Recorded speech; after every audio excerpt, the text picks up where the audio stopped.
बिस्मिल्लाहिर्रहमानिर्रहीम अस्सलामुअलैकुम। पेडागोजी का जो सेशन नंबर 12 था उसमें कल हमने टोटल 6 पॉइंट्स डिस्कस किए थे। फ्लिप क्लासरूम तक हमने डिस्कशन की थी।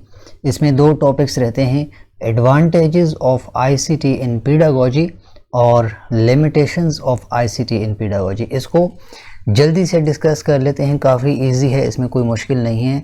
फिर उसके बाद हमने सेशन नंबर 13 को आज ही स्टार्ट करना है। अच्छा, advantages of ICT in pedagogy.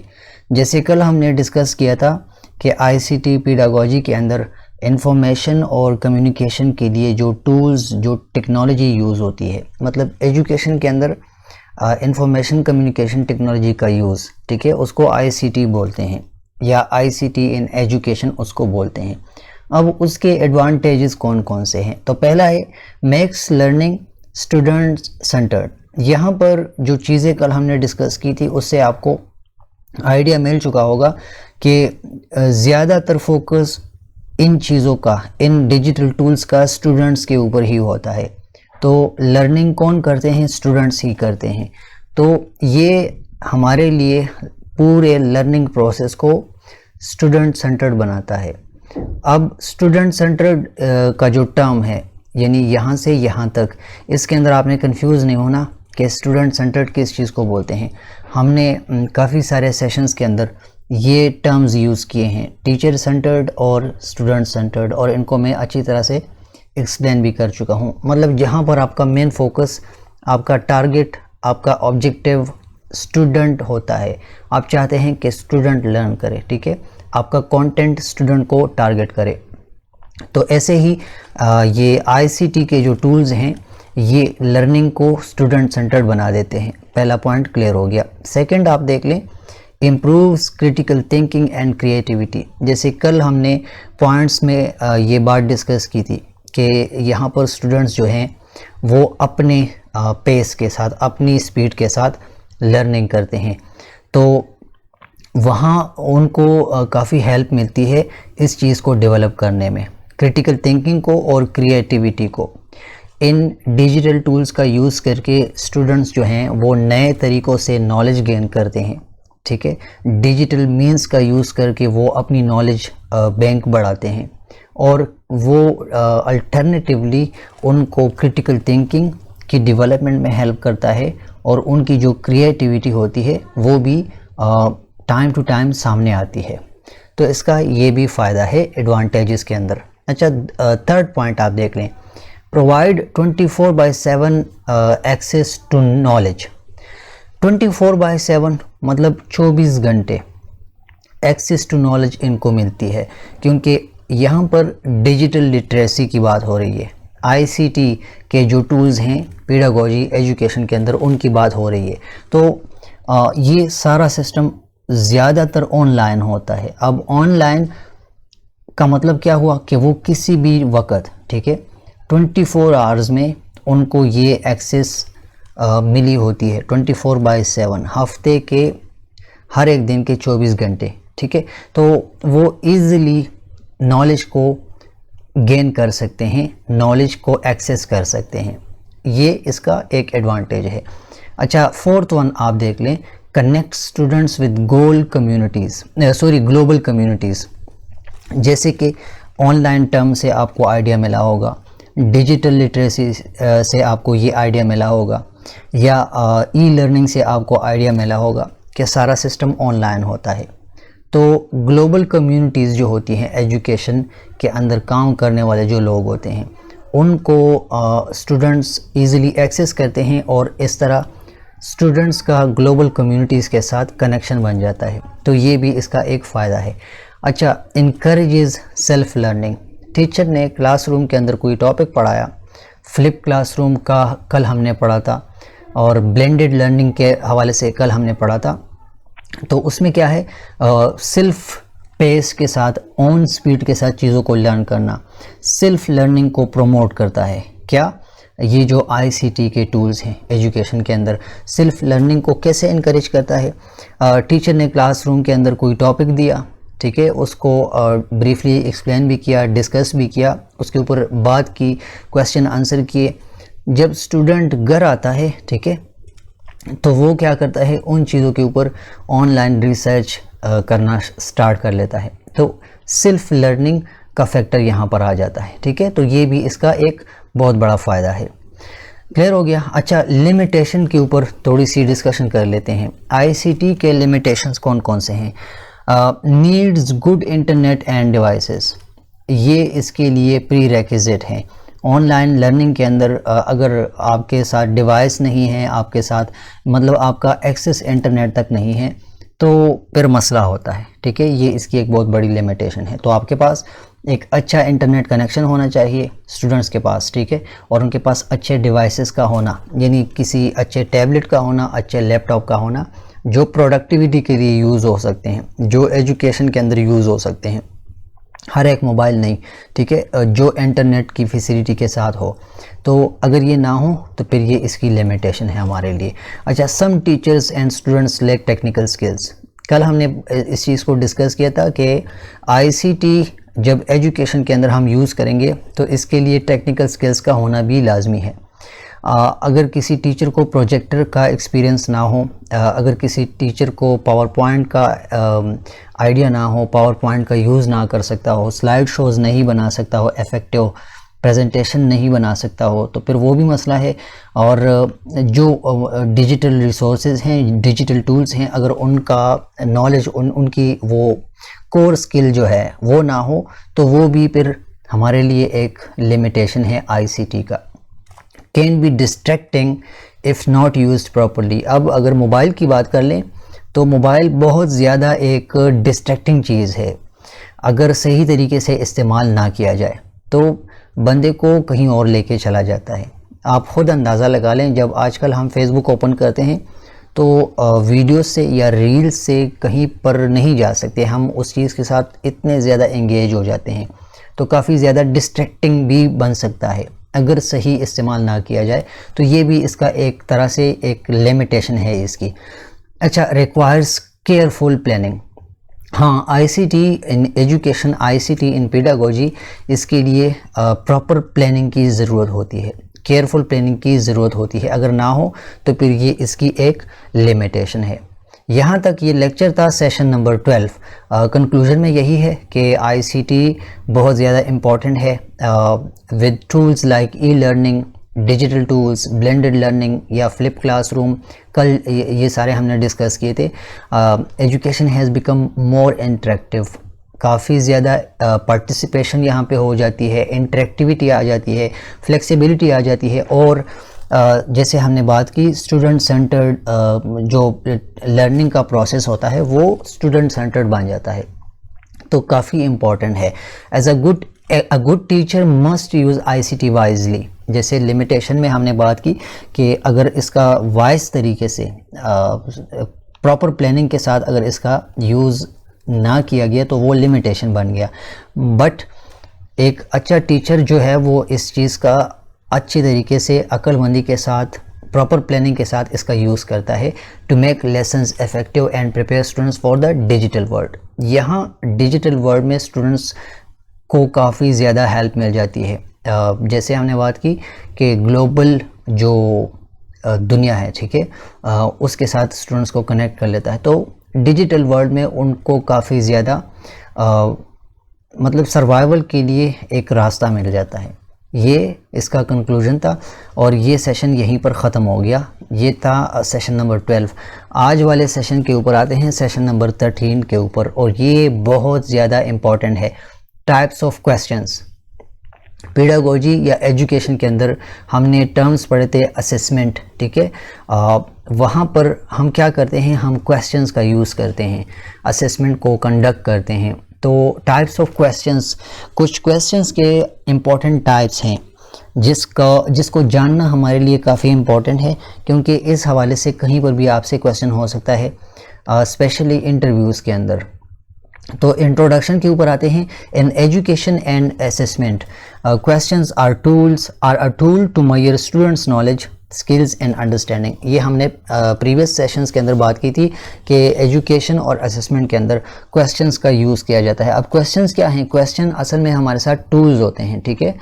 इसको हम मेजरमेंट के लिए यूज़ करते हैं। हमें पता चलता है कि नॉलेज कितनी गेन हुई है और कितनी रहती है, स्किल्स कितने डेवलप हुए हैं, स्किल्स डेवलपमेंट को मेजर करने के लिए, और स्टूडेंट्स की जो अंडरस्टैंडिंग है वो किस लेवल पर है, ठीक है। तो ये एक टूल है क्वेश्चंस।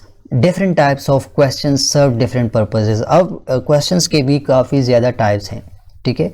यहाँ पर इम्पॉर्टेंट टाइप्स को डिस्कस करेंगे और इन टाइप्स के अपने मुख्तलिफ पर्पसेस हैं, ठीक है। Some focus on recalling facts while others test higher order thinking. कुछ क्वेश्चंस जो होते हैं वो सिर्फ रिकॉलिंग के लिए, मतलब कि आया वो टॉपिक बच्चों को क्लियर हुआ है या नहीं, रिकॉल करवाने की खातिर वो कंडक्ट किए जाते हैं। जबकि कुछ क्वेश्चन जो होते हैं वो हायर ऑर्डर थिंकिंग, जैसे क्रिएटिव थिंकिंग या क्रिटिकल थिंकिंग, एनालिसिस और क्रिएटिविटी को चेक करने के लिए उन क्वेश्चंस का यूज़ किया जाता है। Broadly questions can be divided into SRQ, ठीक है, सेलेक्टेड रिस्पॉन्स क्वेश्चंस। पहला इसका ये टाइप है, दूसरा है रिस्ट्रिक्टेड रिस्पॉन्स क्वेश्चंस और थर्ड है एक्सटेंडेड रिस्पॉन्स क्वेश्चंस। अब सेशन के अंदर हम इन सब को एक एक करके डिस्कस करेंगे, ठीक है। तो डायरेक्टली सेलेक्टेड रिस्पॉन्स क्वेश्चंस के ऊपर आते हैं। SRQs, ये आपने याद रखना है, कहीं पर भी आपसे पूछा जा सकता है, इवन इनके ऊपर MCQs के चांसेस भी हैं। तो सेलेक्टेड रिस्पॉन्स क्वेश्चंस क्या होते हैं? Selected response questions require the learners to choose the correct answer from a set of given options। जैसे हम MCQs को पढ़ते हैं, MCQs को देखते हैं, ठीक है। MCQs में क्या होता है, हमें एक क्वेश्चन गिवन होता है और साथ में 4 ऑप्शंस, तो हमने वहाँ पर सिलेक्शन करनी होती है। अब MCQs जो हैं वो क्या है, वो सेलेक्टेड रिस्पॉन्स क्वेश्चंस हैं। यहाँ पर लर्नर को कहा जाता है कि आप चूज़ करो, आप इंतखाब करो करेक्ट आंसर का। यहाँ आपको सेट ऑफ ऑप्शंस मिले हैं, इनमें से सही जो ऑप्शन है वो उठा लो। तो ऐसे क्वेश्चंस को SRQs बोलते हैं, सेलेक्टेड रिस्पॉन्स क्वेश्चंस। अच्छा, एग्जांपल्स ऑफ SRQs देख लें। MCQs, जैसे मैंने अभी बात की, students select 1 correct answer from 4 or 5 options. Students को A to D या A to E, ABCD options given होते हैं, ABCDE, ठीक है। उन ऑप्शंस के अंदर 4 या 3 गलत होते हैं, 5 ऑप्शंस हों तो 4 गलत होते हैं, 1 सही होता है, और 4 ऑप्शंस हों तो 3 गलत होते हैं, 1 ऑप्शन सही होता है। तो वहाँ पर स्टूडेंट ने क्या करना है, they have to select correct option, ठीक है।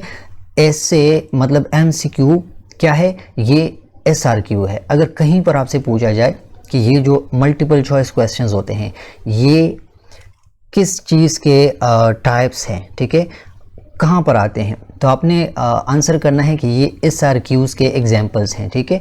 क्योंकि यहाँ पर सेलेक्टेड रिस्पॉन्स का ही वो फैक्टर है, यहाँ पर स्टूडेंट्स ने सेलेक्ट करना होता है कोई ऑप्शन। क्लियर हो गया। सेकंड इसका टाइप है ट्रू फॉल्स क्वेश्चंस। एक स्टेटमेंट गिवन होती है ट्रू फॉल्स के अंदर, और लर्नर ने, स्टूडेंट ने क्या करना होता है, ट्रू या फॉल्स की सिलेक्शन करनी होती है, करेक्ट और इनकरेक्ट की आइडेंटिफिकेशन करनी होती है। स्टेटमेंट बच्चा पढ़ता है, नीचे 2 ऑप्शंस होते हैं, या तो आंसर करो कि ये सही है ऊपर वाला स्टेटमेंट, या आंसर करो कि ये गलत है, ठीक है। ट्रू फॉल्स क्वेश्चंस या यस नो वाले क्वेश्चंस जो होते हैं। क्लियर हो गया। तो ये भी इसका एक एग्जांपल है SRQs का, सेलेक्टेड रिस्पॉन्स क्वेश्चन का, कोई ऑप्शन सेलेक्ट करना होता है। मैचिंग क्वेश्चन जो हैं, students pair items from 2 list, column A column B, उनके अंदर मैचिंग करनी होती है, ठीक है। तो ये भी इसकी एक एग्जांपल है। मैचिंग क्वेश्चन के लिए आप कोई भी एग्जांपल कंसिडर कर लें, जैसे कि यहाँ पर दिन है, ठीक है, दिनों के नाम है और उनके सामने उन दिनों के ऊपर कोई इवेंट्स हैं, जैसे 14 अगस्त 1947, ठीक है। तो ये 14 अगस्त 1947 का दिन, अब इसके ऊपर क्या हुआ था, सेकंड कॉलम में आज़ादी पाकिस्तान, पाकिस्तान की आज़ादी। तो यहाँ पर कॉलम ए और कॉलम बी के अंदर जो आइटम्स होते हैं उनके मतलब उनका एक पेयर बनाना होता है, उनको मैच करना होता है। मैचिंग क्वेश्चंस भी SRQs ही होते हैं क्योंकि वहाँ पर भी सिलेक्शन करनी होती है। फिल इन द ब्लैंक्स ये भी SRQ के अंदर होते हैं, लेकिन फिल इन द ब्लैंक्स वो वाले जहाँ पर 1 या 2 या 3 ऑप्शंस गिवन हों, ठीक है। फिल इन द ब्लैंक्स वो वाले जहाँ पर 1 या 2 या 3 ऑप्शंस गिवन हों, फिर वो भी सेलेक्टेड रिस्पॉन्स के अंदर ही आते हैं क्योंकि 2-3 ऑप्शंस के अंदर कोई एक ऑप्शन सेलेक्ट करके उस ब्लैंक को फिल करना होता है।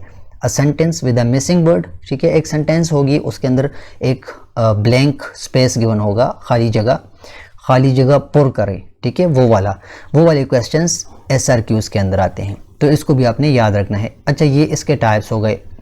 अच्छा, SRQs के एडवांटेजेस क्या हैं? इसका एक बड़ा फ़ायदा ये है कि easy to check and score. ये चूँकि सेलेक्टेड रिस्पॉन्सेज होते हैं तो आसानी के साथ आपका स्टूडेंट जब आपको पेपर सबमिट करता है आप इजीली उसको चेक कर सकते हैं क्योंकि स्ट्रेट फॉरवर्ड MCQs होते हैं, ऑप्शंस होते हैं, इनको आसानी के साथ आप चेक कर सकते हैं। Easy to check and score, आसानी के साथ चेक कर सकते हैं, आसानी के साथ आप स्कोरिंग कर सकते हैं।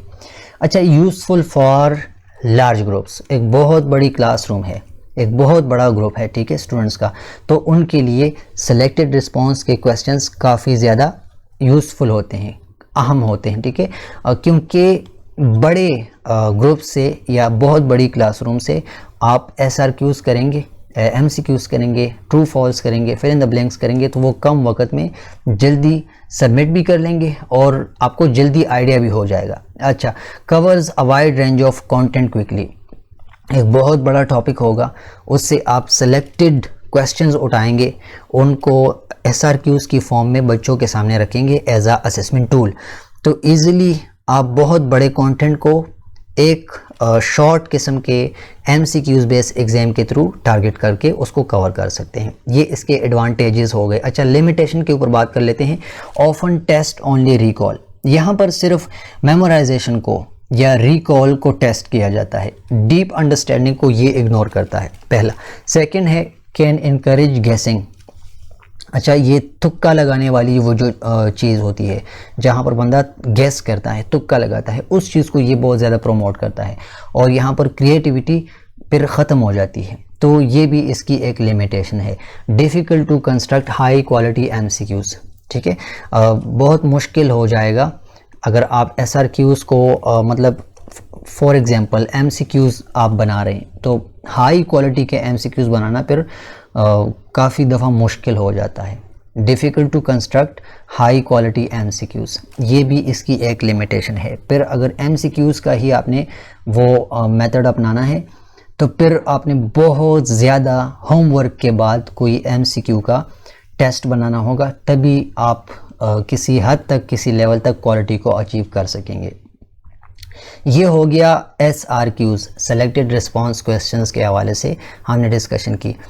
सेकेंड टाइप इसका है रिस्ट्रिक्टेड रिस्पॉन्स क्वेश्चंस, RRQs, ये आपने याद रखना है। पहला हो गया SRQs, सेकेंड हो गया RRQs। यहाँ पर रिस्ट्रिक्शन होती है।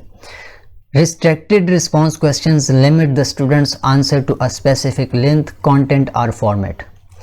स्टूडेंट्स को आपने पाबंद बना दिया कि आपने किसी स्पेसिफिक लंबाई तक, लेंथ तक, ठीक है, किसी ख़ास कंटेंट तक आपने उसको लिमिट किया या किसी ख़ास फॉर्मेट को के हद तक आपने स्टूडेंट को रखा, पाबंद किया आपने उसको, ऐसे क्वेश्चंस उनके सामने रखे, तो ऐसे क्वेश्चंस को क्या बोलते हैं? Restricted response questions. नाम से आपने याद रखना है, रिस्ट्रिक्शंस आपने लगा दी। They are more open than SRQs but still controlled.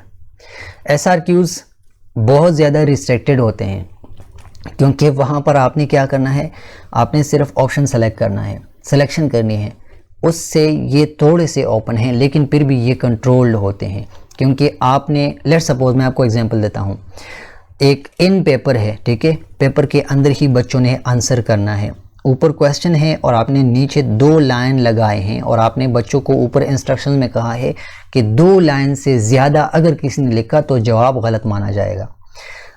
ऐसे एक्सपीरियंसेस, ऐसे एक्सपेरिमेंट्स बहुत से कॉम्पिटिटिव एग्ज़ाम्स के अंदर भी देखे गए हैं वहाँ पर आपको रिस्ट्रिक्शन गिवन होती है, आपको कहते हैं कि 5 लाइन से ज़्यादा आपका ऑप्शन, आपका आंसर नहीं होना चाहिए। रिस्ट्रिक्टेड रिस्पॉन्स ऐसे क्वेश्चंस को बोलते हैं, ठीक है। एग्जांपल्स आप देख लें, write to differences between democracy and dictatorship. तो अब 2 एग्जांपल से ज़्यादा आपने नहीं लिखना, 2 डिफरेंसेस आपने लिखने हैं। आपने रिस्ट्रिक्शन लगा दी कि सिर्फ 2 ही डिफरेंसेस आपने लिखने हैं, ठीक है। और इसी तरह इन 2 sentences explain the law of demand. सिर्फ 2 लाइन में लॉ ऑफ डिमांड को आप एक्सप्लेन कर दो, ठीक है, इन 2 सेंटेंसेस। रिस्ट्रिक्शन यहाँ पर लग चुकी है। इसी तरह सॉल्व दिस मैथ प्रॉब्लम, ये भी एक रिस्ट्रिक्टेड रिस्पॉन्स क्वेश्चन है। इसके अलावा बच्चे कहीं और किसी और नंबर के हवाले से नहीं सोच सकते। यहाँ पर क्या करेंगे, डिवीजन करेंगे और मल्टीप्लिकेशन करेंगे, ठीक है। ये जो क्वेश्चंस हैं फर्स्ट, सेकंड, थर्ड, ये हैं RRQs, restricted response questions. Clear हो गया, आसान है बहुत ज़्यादा। अच्छा, एडवांटेजेस इसके क्या क्या हैं? मायर्स अंडरस्टैंडिंग बियॉन्ड रिकॉल, वहाँ पर मेमोराइजेशन का फैक्टर था, वो एक लिमिटेशन थी। रिकॉल वाला फैक्टर था, यहाँ पर मेजरमेंट रिकॉल से थोड़ी सी ऊपर चली जाती है, ठीक है। अंडरस्टैंडिंग बियॉन्ड रिकॉल, क्लियर हो गया। Good for testing comprehension, application and short problem solving, इन चीज़ों के लिए ये काफ़ी अच्छा है। कॉम्प्रीहेंशन के लिए, एप्लीकेशन के लिए, शॉर्ट प्रॉब्लम सॉल्विंग के लिए, ठीक है। अब ये एक शॉर्ट प्रॉब्लम है, तो ऐसे क्वेश्चंस अगर आप एग्जाम्स के अंदर रखते हैं तो क्या कर रहे हैं आप? शॉर्ट प्रॉब्लम सॉल्विंग को मेजर कर रहे हैं, उसको चेक कर रहे हैं इस क्वेश्चंस के थ्रू, इस तरह के क्वेश्चंस के थ्रू। Least chance of guessing compare to SRQs, यहाँ पर गेसिंग का factor as compare to SRQs वो ख़त्म हो जाता है, ठीक है। चांसेस कम होते हैं, यहाँ पर गेसिंग नहीं होती। यहाँ पर जैसे कि यहाँ एक क्वेश्चन है, इन 2 sentences explain the law of demand. तो लॉ ऑफ डिमांड को बच्चे 2 सेंटेंसेस के अंदर तो एक्सप्लेन करेंगे, लेकिन कोई इस तरह की रिस्ट्रिक्शन नहीं है कि मतलब ये स्पेसिफिक सेंटेंसेस लिखने हैं। अपने अल्फाज के साथ लिखें, 2 सेंटेंसेस ही लिखें, तो बच्चे ओपन हैं, ठीक है। गेस करना नहीं है, वो अपनी क्रिटिकल थिंकिंग, क्रिएटिव थिंकिंग, वो तरीके अपनाएंगे और फिर उसके ऊपर कुछ लिखेंगे। सो लिस्ट चांस ऑफ गेसिंग, यहाँ पर तुक्के लगाने की वो जो चीज़ है, वो जो फैक्टर है वो थोड़ा सा कम हो जाता है, ये भी इसका एक एडवांटेज है। अच्छा, लिमिटेशन के ऊपर बात कर लेते हैं। Scoring can be subjective. अब आपने यहाँ पर क्या करना है, यहाँ पर आपको सब्जेक्टिव चीज़ें मिल रही हैं, MCQs से, वो शॉर्ट क्वेश्चन से, वो फिल इन द ब्लैंक्स से, वो दूसरा क्या था, फिल इन द ब्लैंक्स के अलावा ट्रू फॉल्स से आप निकल गए हैं। यहाँ पर सब्जेक्टिव चीज़ें हैं, तो फिर स्कोरिंग भी सब्जेक्टिव चीज़ों को ही आपने देखकर करनी है, ठीक है। लिमिटेड स्कोप फॉर क्रिएटिविटी, ये क्रिएटिविटी को किसी हद तक टारगेट तो करता है, लेकिन बहुत ज़्यादा लिमिटेड, क्योंकि यहाँ पर आपने बच्चे को कंट्रोल कर दिया है, रिस्ट्रिक्ट कर दिया है, तो कुछ हद तक, ठीक है, इसका जो स्कोप है वो लिमिटेड है। Requires more time to check than SRQs, वो तो MCQs थे, फिल इन द ब्लैंक्स थे और ट्रू फॉल्स थे, वो तो इजी था उनको चेक करना, लेकिन इनको फिर मुश्किल तरीके से चेक किया जाता है कंपैरेटिवली। तो RRQs जो हैं, रिस्ट्रिक्टेड रिस्पॉन्स क्वेश्चंस, ये SRQs से थोड़े से ज़्यादा मुश्किल हैं जब आप चेकिंग करते हैं। क्लियर हो गया, ये इसके लिमिटेशंस हैं। अच्छा, थर्ड जो टाइप है, एक्सटेंडेड रिस्पॉन्स क्वेश्चंस, ERQs, इसको थोड़ा सा डिस्कस कर लेते हैं। डेफिनेशन आप देख लें, फिर मैं इसके ऊपर बात करता हूँ। Extended response questions allow students to write in detail, giving them freedom to express, explain and organise their ideas. यहाँ एक्सटेंडेड का वर्ड है, ठीक है। एक्सटेंडेड का मतलब है कि बच्चे आज़ाद हैं, वो अपनी तरफ से चीज़ों को एक्सप्लेन करें, अपने तरीके से चीज़ों को एक्सप्रेस करें, उनको फ्रीडम है, ठीक है। राइट इन डिटेल, इस तरह के क्वेश्चन जब आ जाते हैं कि right in detail about this thing, about that thing, तो फिर उनको फ्रीडम है, वो एक्सप्रेशन करेंगे, एक्सप्लेनेशन देंगे और अपने तरीके से चीज़ों को ऑर्गेनाइज करेंगे। हर एक बच्चा अपने स्टाइल से फिर क्वेश्चन को आंसर करता है। तो ऐसे क्वेश्चंस जहाँ पर बच्चे को फ्रीडम हो, सेल्फ एक्सप्रेशन की आज़ादी हो, एक्सप्लेनेशन की आज़ादी हो, और वो अपने तरीके से ऑर्गेनाइज कर सके चीज़ों को। तो ऐसे क्वेश्चंस को एक्सटेंडेड रिस्पांस क्वेश्चंस बोलते हैं। एग्जांपल्स आप देख रहे हैं, इससे टाइप क्वेश्चंस, आपने 2-3 टॉपिक्स दिए कि इनमें से अपनी मर्ज़ी का कोई टॉपिक उठा ले और उसके ऊपर 200 या 500 या 600 वर्ड्स पर एक ऐसे लिख के, ठीक है, वर्ड्स तक। यहाँ आपने उनको क्वेश्चन दिया, अब वो आज़ाद हैं 200 या 500 अल्फाज को वो कहीं से भी सिलेक्ट करेंगे और चीज़ों को कनेक्ट करेंगे, पैराग्राफ्स अपनी तरफ से बनाएंगे, वो अपनी तरफ से उस चीज़ के ऊपर रिसर्च करेंगे और अपने तरीके से उसको एक्सप्लेन करेंगे, एक्सप्रेस करेंगे, और ऑर्गेनाइजेशन भी उनकी अपनी ही तरफ से होगी। जैसे कि ऐसे टाइप क्वेश्चंस की एग्जांपल है, discuss the impact of technology on modern education. अब हर एक बच्चा मॉडर्न एजुकेशन का जो इम्पैक्ट है, ठीक है, एजुकेशन के ऊपर, वो अपनी तरफ से अपने स्टाइल से इसको आंसर करेंगे। यहाँ पर एक्सटेंशन उनको गिवन है, आज़ादी है उनको।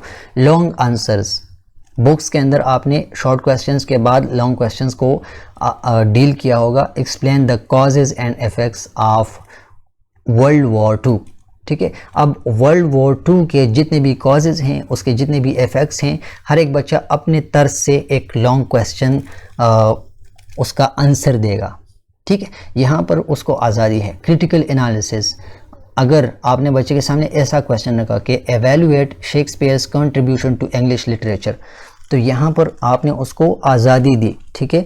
एवेल्युएशन वो अपने तरीके से करेगा, अपने स्टाइल से करेगा। वो एक प्रॉपर पैराग्राफ या पैराग्राफ्स को मिलाकर एक प्रॉपर डॉक्यूमेंट आपके सामने रखेगा, शेक्सपियर की कंट्रीब्यूशन इंग्लिश लिटरेचर के ऊपर, इंग्लिश लिटरेचर के अंदर। तो यहाँ पर क्या है, एक्सटेंशन है, उनको आज़ादी है, फ्रीडम है। They have the freedom to express their self, ठीक है। वो अपने तरीके से चीज़ों को एक्सप्लेन करेंगे। अल्लाह खैर। अच्छा, एडवांटेजेस इसके कौन कौन से हैं? Test higher order thinking, higher order thinking इनकी वजह से हम टेस्ट कर सकते हैं। जैसे ऊपर क्रिटिकल एनालिसिस के क्वेश्चंस की हमने बात की, एनालिसिस, सिंथेसिस, एवेल्युएशन की हमने बात की, तो ये हायर ऑर्डर की चीज़ें हैं, ठीक है। हायर ऑर्डर थिंकिंग यहाँ पर इसके लिए इम्पॉर्टेंट है। तो ये हम अगर हायर ऑर्डर थिंकिंग को टेस्ट करना चाहें तो फिर हम एक्सटेंडेड रिस्पॉन्स क्वेश्चंस के थ्रू हम इस चीज़ को अचीव कर सकते हैं। क्लियर हो गया? अच्छा, encourages creativity, expression and critical thinking. आपने बच्चे को आज़ादी दी, वो अपने स्टाइल से आंसर करेगा, तो क्रिएटिविटी को ये इनकरेज करता है, एक्सप्रेशन को अपने तरीके से वो एक्सप्रेस करेगा, ठीक है। क्रिटिकल थिंकिंग को वो इस चीज़ को ये काफ़ी ज़्यादा इनकरेज करता है। क्रिटिकली वो सोचेगा और फिर आंसर करेगा, किसी ऐसे का या किसी टॉपिक के ऊपर ऐसे लिखेगा या किसी टॉपिक के ऊपर अपना एवेल्युएशन देगा। Show depth of students understanding, ये आपको बताता है कि आपके बच्चे की जो नॉलेज है उसकी डेप्थ किस लेवल तक है, उसकी अंडरस्टैंडिंग कहाँ तक है, ठीक है। ये इसके एडवांटेजेस हैं। लिमिटेशन इसके कौन कौन से हैं? ये काफ़ी ज़्यादा टाइम कंज्यूमिंग है, क्योंकि लॉन्ग क्वेश्चंस हैं, लॉन्ग एसेज हैं, एवेल्युएशंस हैं, ठीक है।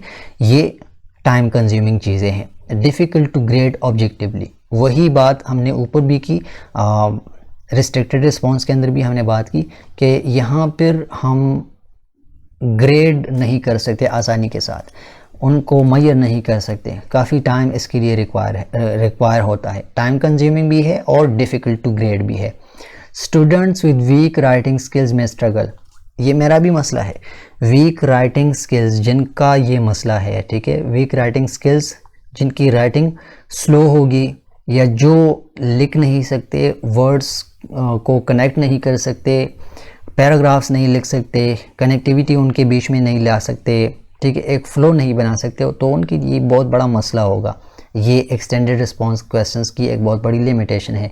अब अगर आपको बहुत ज़्यादा चीज़ें क्लियर हों, ठीक है, even if they know the answer, आपको आंसर का भी पता होगा, लेकिन आपकी राइटिंग कमज़ोर है, गंदा लिखते हैं, ठीक है, या आप लिख भी सकते हैं लेकिन वोकैबुलरी कम होती है या कोई और मसला होता है, चीज़ों को आप कनेक्ट नहीं कर सकते, तो फिर आप नहीं लिख सकते। तो ये इसकी एक बहुत बड़ी लिमिटेशन है। अच्छा, ये कुछ और टाइप्स हैं क्वेश्चंस के, एडिशनल क्लासिफिकेशंस हैं, ठीक है। जल्दी से नाम पढ़ लेते हैं, काफ़ी आसान है, कोई मुश्किल नहीं है। बिसाइड्स SRQs, RRQs, ERQs, उनके अलावा एक टाइप है oral questions ask during class discussions. Can you explain this diagram. White board के ऊपर कुछ आपने डायग्राम बनाया हुआ है और आप बच्चे से ओरली क्वेश्चन करते हैं कि आप क्या इस डायग्राम को आप एक्सप्लेन कर सकते हैं, ठीक है। तो ये इसकी एक टाइप है oral questions. Builds communication and confidence, ये इसकी एडवांटेज है, इसका फ़ायदा है।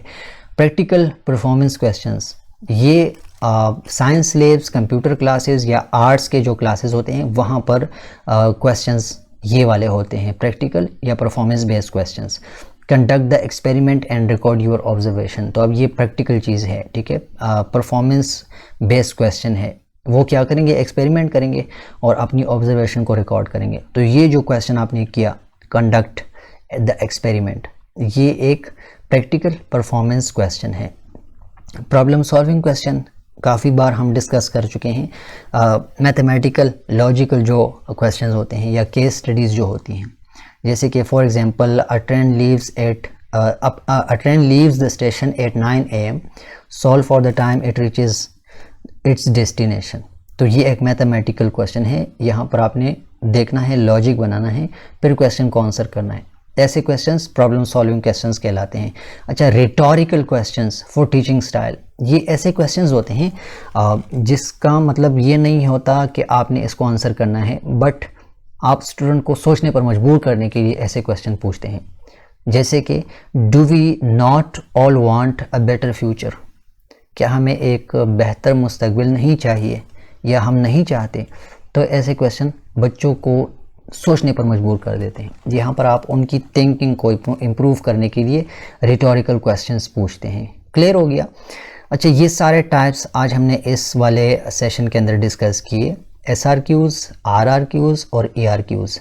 मैंने एग्जांपल्स भी दी, मैंने एडवांटेजेस के ऊपर भी बात की, मैंने लिमिटेशन के ऊपर भी बात की, और जो फर्दर कुछ एडिशनल टाइप्स थे उनको भी मैंने डिस्कस किया। तो यही आज का सेशन था, टाइप्स ऑफ क्वेश्चन इसके अंदर हमने डिस्कस किए।